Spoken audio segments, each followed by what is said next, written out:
This reunites Nicole Kidman with her Big Little Lies writer David E. Kelley. It's based on a book called You Should Have Known, and it follows Kidman's character Grace. She's a successful therapist. She lives in New York City with her husband Jonathan, played by Hugh Grant. He's a oncologist, and their son Henry. They live quite a sheltered life in New York. It's just basically rich people having a lovely time. She sort of meets up with Elena. She's new to the school. She brings her son to the school, and he's on a scholarship, crucially, as well, isn't he? Because they're not as well off as the other parents that we see in this. And because of that, she's immediately looked down upon, and there's a gossip mill about whether she really belongs in this school and in this environment. She's very glamorous, but the mums are immediately distrustful of her because of her background. Her body is discovered by her son.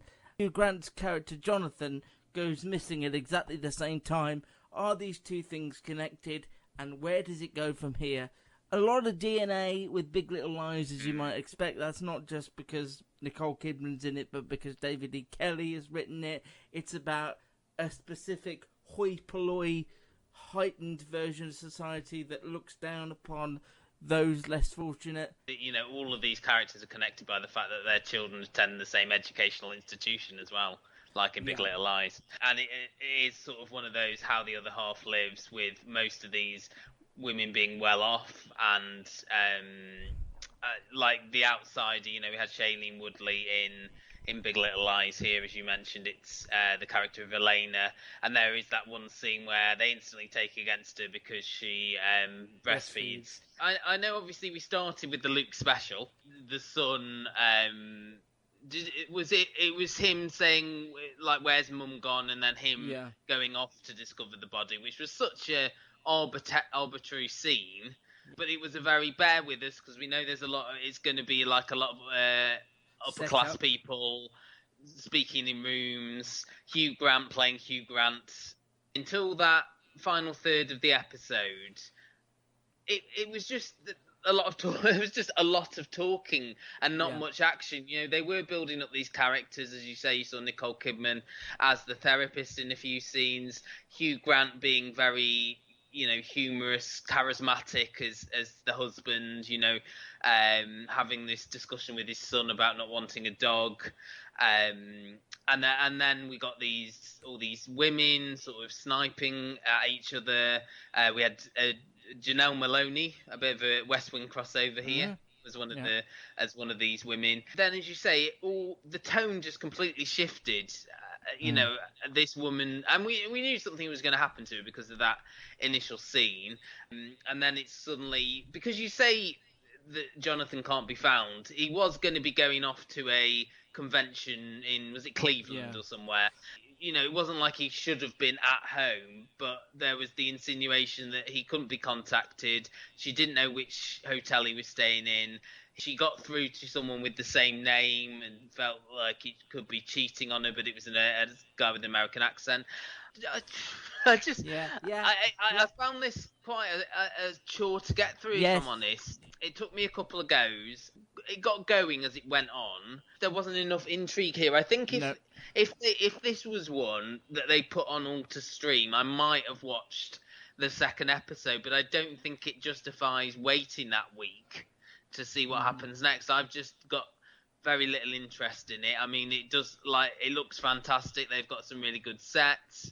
You know, I think Hugh Grant as well. Just it felt like I was watching Hugh Grant rather than the family dynamic. The family dynamic is just non-existent, really. It's just Nicole Kidman, Hugh Grant being Hugh Grant, and Noah Jupe. It's hard for me to add anything to what you said, really. Because in Big Little Lies, you know, Reese Witherspoon, Laura Dern, those characters are quite hard to like.